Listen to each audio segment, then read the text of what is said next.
right, so let's do an example. We're going to go to the back of the chapter and do problem number 4. The problem starts on page 415. Says the following data were obtained from a repeated measure study comparing 3 treatment conditions. Use a repeated measures ANOVA with an alpha level of 0.05 to determine whether there are significant mean differences amongst the 3 treatments. And then the data, oops, I threw all my stuff on the ground. The data is actually presented on page 416. So that's really the page you need to be focusing on. So there's not really much of a story problem per se for this. Just here's some data and take a look at it. So let us take a second and look at the data we see on this problem, again, page 416. So just like we did before, we need to stop and look at what we've been given. What do I have and what do I need? What's been given to me and what do I have to provide for myself? So we want to go through that prep checklist and say, okay, what did they tell me here? So as we're looking at this, we can see it says person A, B, C, D, E. So, right, so we're lettering our participants just like we did back in chapter 11. So we know there's 5 people in the study, person A, person B, so on and so forth. Treatment conditions, condition 1, 2, 3. How many factors are in this? Not 3. 1 factor. 3 versions of that treatment, but we're only ever calculating 1 factor in this course. When we're done with all of this part of the chapter, I'm going to give you vocabulary to understand if we had 2 or more factors, but we're never going to work those problems. It's too much work by hand. So anyway, 1 factor with 3 treatment conditions, condition 1, 2, 3, and we can see all their scores. Look at person A for a second.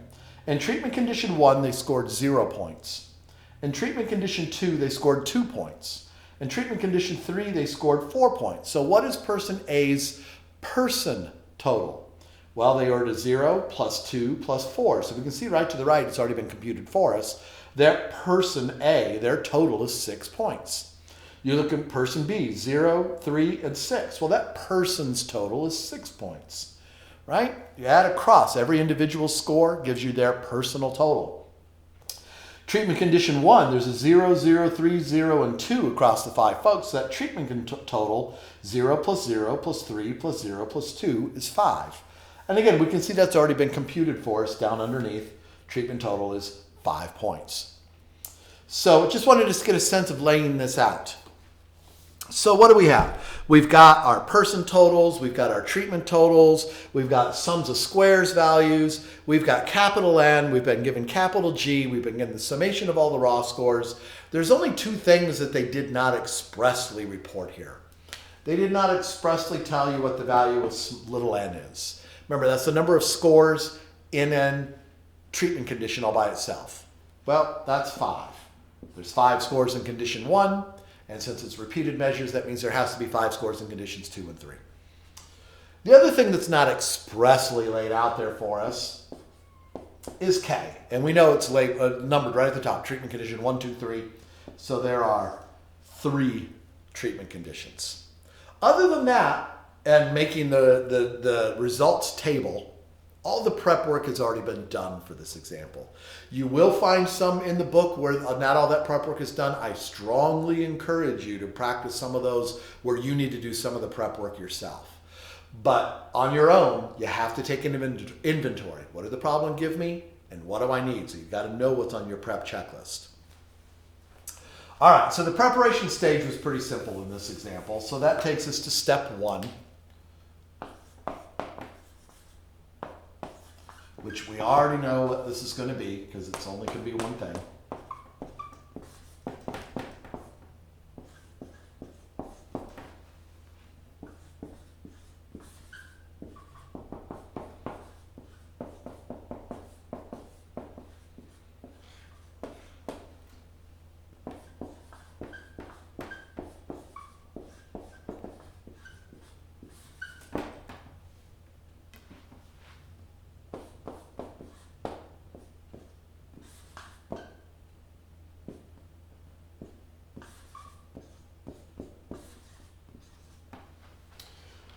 So again, this is the only thing it can be, right? We know there are no other correct answers here. So the alternate hypothesis is at least one treated population mean will be different from another.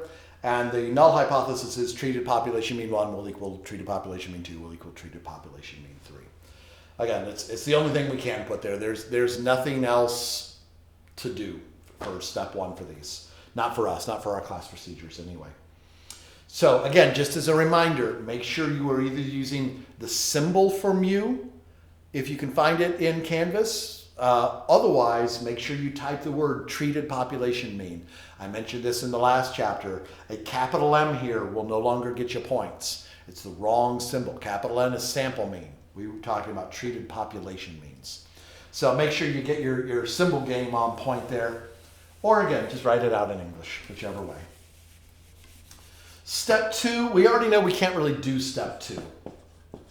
We don't have enough information. The problem has told us to use an alpha level of 0.05. We know we need our degrees of freedom between treatments that we do not yet know. We need our degrees of freedom for error, which we do not yet know. That will then tell us what our, on the table, what our critical F is.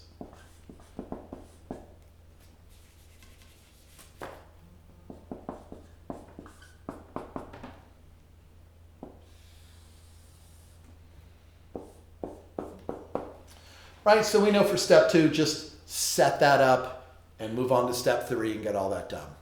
So I'm going to do step 3 in the next video clip.